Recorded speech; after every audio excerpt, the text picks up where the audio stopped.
Welcome back to the podcast. Today we're exploring a concept that sits squarely in the self-management section of the castle wheel: regulation. I'll get to a couple of my teaching stories in a bit, but let's cover some background first. Regulation is all about balance. It's what brings excess back to center and what lifts us up when we're running. Think about the systems around us: air conditioning, thermostats, water pressure regulators. Without them, everything would either be too much or not enough. Our bodies and our minds work in the same way. Inside us, regulators are everywhere. Our brains and our organs are constantly balancing blood pressure, hormones, energy, and even muscle tension. And just like that, we also regulate our emotions and our behaviors. When you are hyper-aroused, which means above normal, feeling amped up or anxious, our systems work to bring us back down.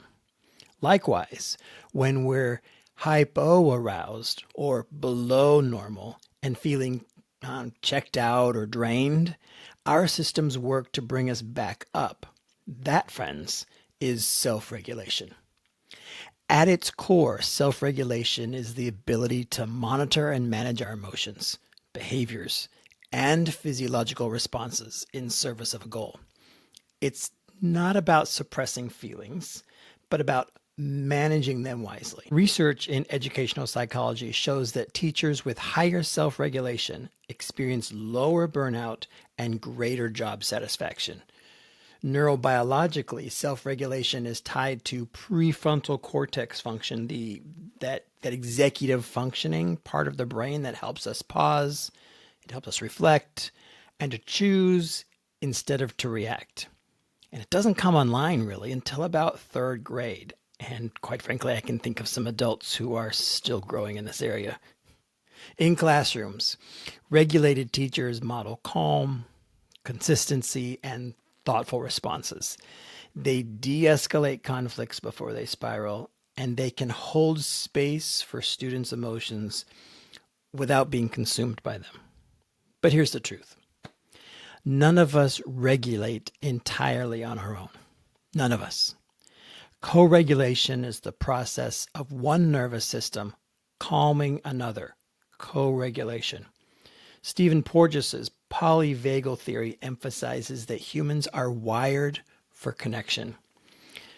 When a teacher offers a steady tone, eye contact, and genuine presence, the student's nervous system picks up on those cues of safety and they begin to calm. It's not a conscious thing. It's a subconscious student nervous system reading adult nervous system.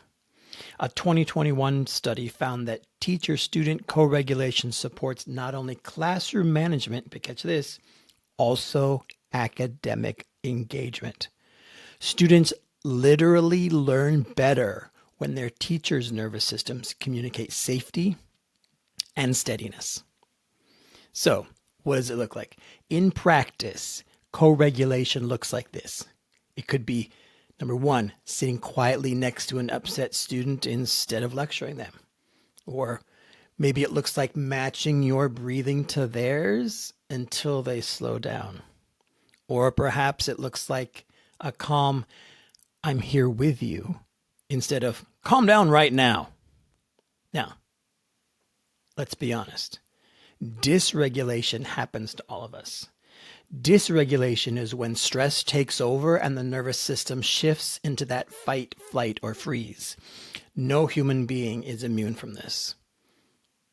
For teachers, dysregulation might look like snapping at a student, or shutting down themselves emotionally, or feeling your body buzzing with stress.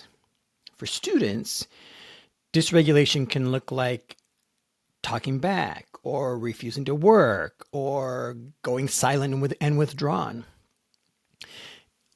And when both teachers and students are dysregulated, conflict escalates quickly. We've all been there. The moment you realize you're arguing with a 13-year-old and neither one of you is winning. Here's the thing. The key is not to eliminate dysregulation. It's part of being human. The goal is to notice it sooner and to bring ourselves back into balance. And that, my friends, takes strategies and it takes practice. We all have stories about dysregulated students. Here's story time. Okay? 2 stories of mine, one from my first year of teaching and one from many years later. So, my first year of teaching, I had Nick. Nick was a typical 12-year-old boy going on 13, except when he wasn't. And the times when he wasn't came on so suddenly with no seeming trigger that I could ever figure out.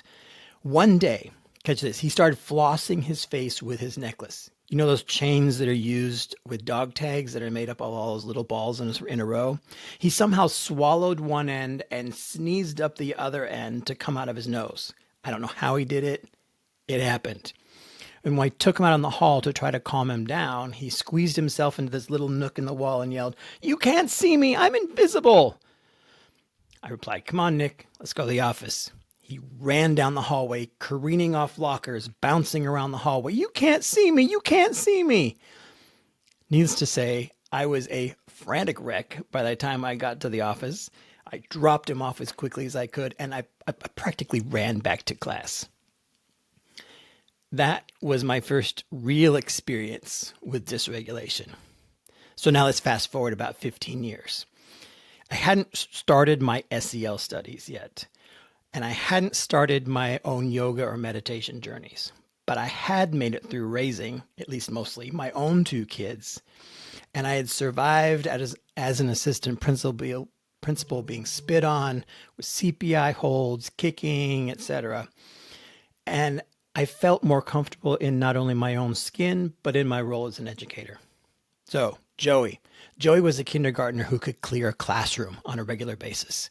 I was the district's technology coach at this point, and having been a real assistant principal, I was also part of a sort of a de facto assistant principal in whatever building I was assigned to that year. And for some reason, Joey responded better to men than to women.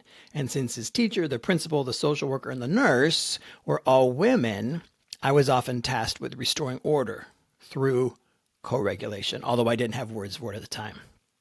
All I knew was that when the room was emptied and Joey was hunkered under the table, I could go and sit with him under that table, and eventually he would crawl into my lap and I could just hold him until he settled down. So even if you've never used the words like regulation or co-regulation before, you've definitely felt them.